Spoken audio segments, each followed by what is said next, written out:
नमस्कार, रात के 10 बज रहे हैं। एबीपी न्यूज पर सत्य बच्चन के साथ हाजिर हूं मैं रुमाना इसार खान। क्रूज पर ड्रग्स पार्टी के आरोप में 7 दिन से जेल में बंद आर्यन खान को जिस राहत का इंतजार था वो आज मिल नहीं पाई।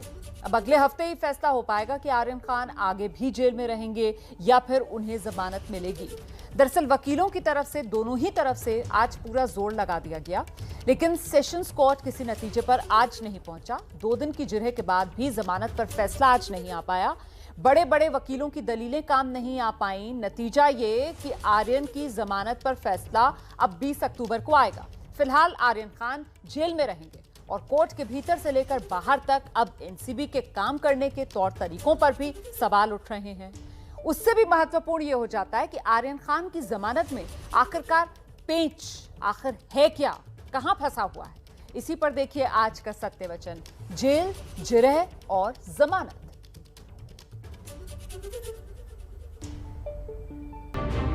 लंबे आर्ग्यूमेंट सुनने के बाद, दलीलें सुनने के बाद ऑर्डर्स रिजर्व किया है। ऑर्डर्स अभी कोर्ट 20 तारीख को देंगे। बहुत बड़ी खबर यह है कि अगले 5 दिनों तक, 6 दिनों तक आर्यन खान को जेल में ही रहना होगा। एक बड़ा फैसला एनडीपीएस कोर्ट ने सुनाया हुआ है कि अगले 5 दिनों के बाद यानी 20 तारीख को सुनवाई होगी। ये चीज़ की थोड़ी उम्मीद थी कि जो भी ऑर्डर्स पास होता था, उम्मीद थी कि आज हो सकता था। इसी जेल में आर्यन खान अपने बाकी के साथियों के साथ में कैद हैं। इतना दिलासा है कि हमारे तरफ से हमने पूरी कोशिश की है कोर्ट को ये कन्विंस करने के लिए कि हमें बेल दी जाए। 20 तारीख को निश्चित हो जाएगा कि क्या Aryan Khan Arthur road jail से बाहर आने वाले हैं या नहीं आने वाले।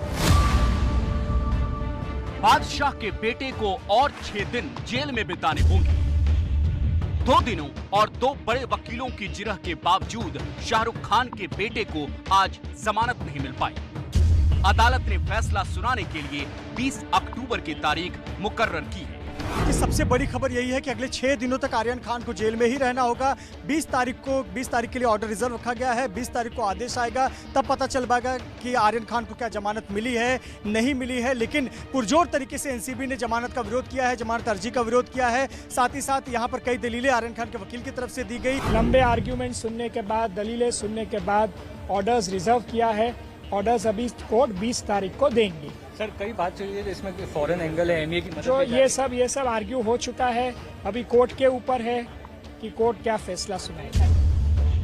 2 अक्टूबर को ड्रग्स केस में पकड़े जाने और 3 अक्टूबर को गिरफ्तारी के बाद से आर्यन खान के लिए आज का दिन अहम था।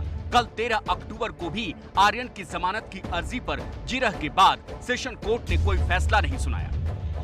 लिहाजा मन्नत में बेटे की फिक्र में बैठे शाहरुख खान को भी आज अपने बड़े बड़े वकीलों से बड़ी उम्मीदें रही होंगी, क्योंकि फैसला नहीं सुनाने का मतलब ही था कि आर्यन को 6 दिन और जेल में काटने होंगे। जिसका डर था वही हुआ। अली काफी जी, आप लोगों को बहुत उम्मीद थी कि आज जो है बेल मिल जाएगी, लेकिन मायूसी लगी है। क्या इसकी पूरी वजह क्या रही? देखिए, मायूसी तो नहीं है, लेकिन हाँ, हम ये एक्सपेक्ट कर रहे थे कि एटलीस्ट कम से कम आज ऑर्डर्स पास हो जाएगी, बी इट पॉजिटिव और negative, whatever it is. But जिस तरीके से आर्ग्यूमेंट्स में वक्त गया, काफ़ी राइवल सबमिशंस हुए और साइटेशंस जो पुट अप हुए हैं, तो कोर्ट को भी वक्त चाहिए उसको पूरा परयूज करके उसके अकॉर्डिंगली ऑर्डर्स पास करने में, तो इसलिए वक्त दिया हुआ है।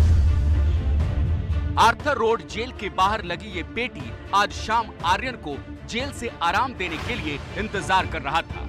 वक्त तय था, अगर शाम के 5 बजे तक जमानत की कॉपी जेल के बाहर लटके इस जामीन पत्र पेटी में पहुंच जाती तो आर्यन को रिहाई मिल जाती। लेकिन उससे 15 मिनट पहले ही करीब 4:45 बजे ये बड़ी खबर आ गई कि आर्यन की जमानत अर्जी पर अदालत ने फैसला सुरक्षित रख लिया है और 20 तारीख को फैसला सुनाने की बात कही है, क्योंकि 15 से 19 अक्टूबर तक कोर्ट की छुट्टी है। हाई कोर्ट और सेशन कोर्ट दोनों 5 दिनों के लिए बंद है। यानी छुट्टियों के चक्कर में Aryan Khan Arthur road jail में रहेंगे, उसी जेल में जहां 7 दिनों से सुपरस्टार का बेटा किसी तरह वक्त काट रहा है। जी हाँ, बिल्कुल, मैं आर्थर रोड जेल के बाहर ही मौजूद हूँ और इसी जेल में आर्यन खान अपने बाकी के साथियों के साथ में कैद हैं, आइसोलेशन वार्ड में कैद हैं। आज उनकी कोविड की रिपोर्ट भी आई है और अब इन्हें दूसरे वार्ड में शिफ्ट किया जा सकता है। जेल के भीतर से जो खबरें बाहर आ रही हैं, उसके मुताबिक आर्यन को सुबह 6 बजे उठने में दिक्कत महसूस हो रही है। शुरुआत में आर्यन खान को जेल के रूटीन में आने में 2-3 दिनों का वक्त लग गया। वो जेल का खाना अब खाने लगे। उन्हें 7 बजे नाश्ता मिलता है और 12 बजे दोपहर का खाना। आर्यन खान और दूसरे आरोपियों को बाकी कैदियों की तरह ही एक कंबल और एक चादर दी गई है। आर्यन को घर से भेजे गए कपड़े इस्तेमाल करने की इजाजत मिल गई है, लेकिन उन्हें जेल के बाहर से या घर का खाना मंगवाने की इजाजत नहीं मिल पाई, लिहाजा आर्यन जेल का खाना खा रहे हैं। हाँ, कूपन के जरिए आर्यन खान ने जेल की कैंटीन से कुछ बिस्किट के पैकेट, स्नैक्स और पानी के बॉटल्स खरीदी। इसके लिए उन्हें मनी ऑर्डर के जरिए पैसे आए थे। जेल में आर्यन खान को मनी ऑर्डर के रूप में 4500 रुपए आए। इसी पैसे से आर्यन 1 महीने तक कैंटीन से सामान खरीद सकते हैं। जेल नियम के मुताबिक हर कैदी को 1 महीने में 4500 रुपए का ही मनी ऑर्डर मिल सकता है। आर्थर रोड जेल के अधिकारियों के मुताबिक कल आर्यन खान समेत सभी आरोपियों का कोविड टेस्ट कराया गया था, जिसकी रिपोर्ट आज आई है। आर्यन खान और 6 आरोपी सभी निगेटिव पाए गए हैं, जिसके बाद उन्हें बैरक नंबर 1 के क्वारंटीन बैरक से सामान्य कैदियों के बीच शिफ्ट कर दिया गया है।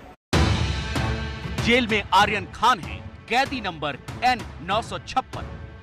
अब जरा समझिए कि 13 और 14 अक्टूबर को कोर्ट में एनसीबी किन दलीलों के आधार पर आर्यन को जमानत दिए जाने का विरोध करती रही। एनसीबी के वकील ASG अनिल सिंह ने कोर्ट में NDPS एक्ट की धारा 8 का हवाला देते हुए कहा, जांच के इस स्टेज पर जमानत का सवाल ही नहीं, साजिश में सीधे सबूत मिलना जरूरी नहीं है।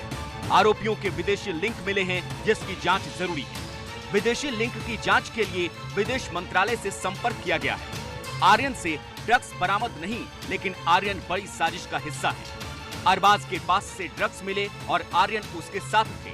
आर्यन लंबे वक्त से ड्रग्स का सेवन कर रहे हैं। एनसीबी के वकील ने 13 अलग अलग केस का हवाला देते हुए आर्यन की जमानत का पुरजोर विरोध किया। उनके तर्क के बाद आर्यन खान की ओर से वकील अमित देसाई ने लंबी बहस की। कहा कि क्रूज से बरामद ड्रग्स से आर्यन का कोई लेना देना नहीं है। आर्यन निर्दोष है। ड्रग्स खरीद और सप्लाई में उनकी कोई भूमिका नहीं है। अमित देसाई हो गए। अमित देसाई ने कहा कि हमारे आर्यन खान के पास से किसी भी तरह का ड्रग्स नहीं मिला है, वो विदेश में रहता था और विदेश में कोई किस तरह की बात करता है किसे क्या पता, मतलब वहाँ के लोग किस तरह से बातचीत करते। तो इस तरह के व्हाट्सएप चैट को कभी भी आधार बनाकर आप कॉन्स्पिरेसी की बात नहीं कह सकते। तो तमाम दलीलें रखी गई, लेकिन सभी बातों को सुनने के बाद कोर्ट ने 20 तारीख तक अपना ऑर्डर रिजर्व रखा है। लेकिन ये दलीलें टिक नहीं पा रही। एनसीबी के मुताबिक आर्यन के खिलाफ 2 बातें जा रही है, एक उनकी व्हाट्सएप चैट और दूसरी आर्यन का ड्रग्स के सेवन का कबूलनामा। लेकिन सेशन कोर्ट की सुनवाई खत्म होने के बाद आर्यन के वकीलों की टीम से जब हमारे संवाददाताओं ने बात की तो उनका साफ कहना था कि व्हाट्सएप चैट भरोसे के लायक नहीं। ये हमारा ही व्हाट्सएप चैट है, वो तो उन्होंने प्रूव नहीं किया, बिकॉज अगेन फोन सीज किया है तो कहाँ से किया है, where is the document to show कि आपने हमसे फोन सीज किया है। तो व्हाट्सएप चैट के अंदर तो हम जा ही नहीं सकते। पंचनामा के हिसाब से आपने हमसे 6 ग्राम रिकवर किया है, which was for consumption. Punishment is again up to 6 month. क्या एनसीबी को मिला व्हाट्सएप चैट आर्यन खान के खिलाफ जा रहा है? इस सवाल का जवाब जानने के लिए हमने सुप्रीम कोर्ट के वरिष्ठ वकील विकास गुप्ता से बात की। उनका जवाब सुनिए। अगर व्हाट्सएप चैट्स में अगर बात भी की गई है, लेकिन कोई प्रिपरेशन नहीं करी गई है, कोई अंजाम नहीं हुआ, अगर प्रिपरेशन भी नहीं है और सिर्फ व्हाट्सएप चैट पे है कि चलो हम मंगवाते हैं, तो भी वो ऑफेंस नहीं बनता। मैं ये नहीं कह रहा कि उसमें ऐसा लिखा होगा। एक और जहां अपने बेटे को जमानत दिलाने के लिए शाहरुख खान ने बड़े बड़े वकील खड़े कर दिए हैं, लेकिन कुछ लोग ऐसे भी हैं जो आर्यन को बिगड़ैल स्टार किड की नजर से देख रहे हैं। एक 72 साल के बुजुर्ग सामाजिक कार्यकर्ता ने इंटरवेंशन याचिका दायर कर आर्यन खान की जमानत का विरोध भी किया। अपनी दलील में कहा कि आर्यन स्टार किड है। उनकी जमानत याचिका को बहुत अहमियत दी जा रही है। उन पर जो आरोप है उसके बाद उन्हें जमानत देने से समाज पर गलत असर पड़ेगा। हालांकि आर्यन की लीगल टीम ने इसे पब्लिसिटी स्टंट करार दिया, लेकिन क्या सच में आर्यन का अपराध और उन पर लगी NDPC एक्ट की धाराएं जमानत के लायक नहीं है? बेल के टाइम एक ऑब्स्टिकल लगाने के लिए, एक हर्डल क्रिएट करने के लिए कि डिफेंस उस हर्डल को क्रॉस कर पाए या ना कर पाए, ये प्रोसिक्यूशन गैर जिम्मेदारा तरीके से खाली आर्यन खान के केस में नहीं, रिया चक्रवर्ती में ही नहीं, बहुत सारे NDPS के मैटर्स में प्रोसिक्यूशन धाराओं के बेसिस पे बेल को अपोज करता है। एक और शाहरुख के वकील कोर्ट के भीतर एनसीबी से लड़ रहे हैं। तो दूसरी तरफ कोर्ट के बाहर भी देश के कई नामी वकील एनसीबी के काम करने के तरीके पर सवाल खड़े कर रहे हैं। तो नेताओं के बिरादरी से नवाब मलिक ने तो लगातार एनसीबी के खिलाफ मोर्चा खोल रखा है। एनसीबी जिम्मेदार ऑर्गेनाइजेशन है कि नहीं, मेरे को तो नहीं लगता कि एटलीस्ट साल भर से एनसीबी जिम्मेदारी से काम कर रही है, क्योंकि जिस तरह से इनको एक पब्लिसिटी लेने का एक जो इनको चल गया है, एक इनका माहौल चल गया है कि हर केस में पब्लिसिटी लेना चाहते हैं। सिलेक्टिव खबरें लीक करके लोगों को बदनाम करने का काम एनसीबी करती है। मैं पहले दिन से कि एनसीबी फर्जीवाड़ा करती है उस पर मैं कायम हूँ। एनसीबी यानी नारकोटिक्स कंट्रोल ब्यूरो निशाने पर जरूर है, लेकिन उसकी कार्रवाइयों ने आर्यन खान ही नहीं बॉलीवुड के बादशाह की भी नींद हराम कर दी होगी। इस पूरे केस में फिलहाल सबसे बड़ी बात ये कि 7 दिनों से जेल में बंद आर्यन खान को रिहाई के लिए करीब 7 दिनों का इंतजार और करना होगा।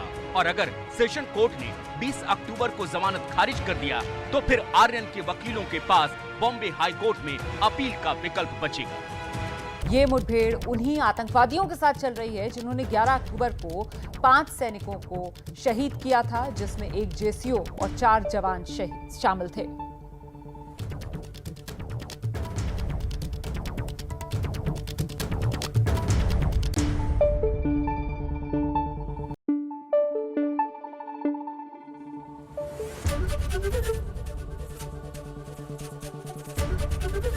एबीपी न्यूज आपको रखे आगे।